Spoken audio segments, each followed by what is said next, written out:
తిరుపతిలో కూటమి నేతల భూదందాపై బాధితులకు అండగా వైఎస్ఆర్సీపీ పోరాటం చేస్తోంది. కూటమి నేతలు శ్రీనివాస్, రవి నాయుడు భూదందాలపై బాధితులకు అండగా భూమన అభినయ్ రెడ్డి ఆధ్వర్యంలో నిరసన తెలిపారు. తిరుపతిలోని ఎర్రమిట్ట జర్నలిస్ట్ కాలనీలో తులసమ్మకు చెందిన 3.5 ఎకరాల స్థలాన్ని కబ్జాకు చేశారని ఆందోళన చేపట్టారు. కోర్టు వివాదంలో ఉన్న కూటమి నేతలు భూదోపిడీకి పాల్పడుతున్నారని భూమన అభినయ్ రెడ్డి ఆగ్రహం వ్యక్తం చేశారు. బాధితురాలు తులసమ్మకు వైఎస్ఆర్సీపీ నేతలు అండగా నిలిచారు. ఎర్రమిట్ట జర్నలిస్ట్ కాలనీకి చెందిన నేతలు, కార్యకర్తలు అక్కడికి చేరుకున్నారు.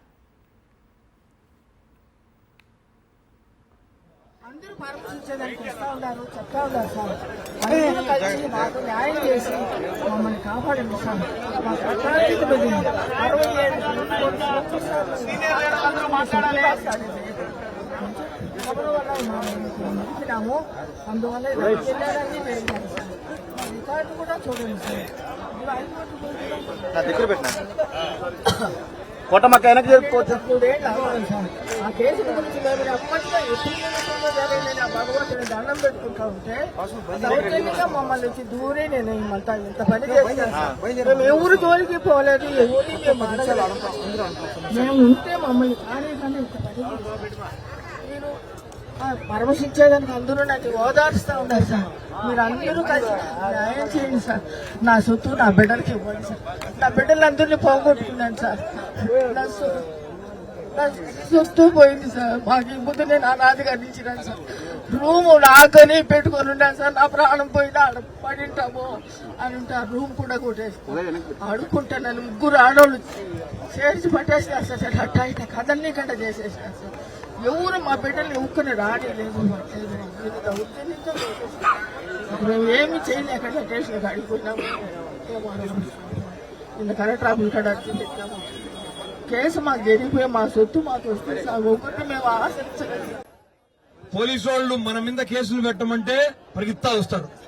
మనం ఏమన్నా నోరెత్తితే అరెస్టులు చేయడానికి ముందుకు వస్తారు. మన వాళ్ళని కొడితే కొట్టిన వాళ్ళని కాకుండా మన మీద కేసులు పెడతారు. కానీ ఇక్కడ ఒక్కళ్ళంటే ఒక్క పోలీసు కూడా ఆ రోజున ఈమెకు అండగా నిలబడినటువంటి సందర్భం లేదు. తిరుపతిలో మళ్ళీ అదేదో ఉంది, ఈగల్ టీం. అవి పైన డ్రోన్లు ఎగురుతూ ఉంటాయి, కింద ఎవడైనా ఏదో చేస్తుంటే పెట్టేసాము, వాళ్ళ కథ చూసేసాము, అది ఇది అని చెప్పి ఆ సోషల్ మీడియాలో అంతా నడుస్తూ ఉంటది. మరి ఇక్కడ ఈగల్ టీం ఏమైంది? 100 మంది ఇక్కడ ఉండి జనాలని తరుముతా ఉంటే మీ ఈగల్ టీం ఏం చేస్తుంది అంటే దీన్ని బట్టి అర్థమవుతున్నది ఏంటి, వీళ్లకు పరోక్షంగా ప్రభుత్వమే సహకరించింది.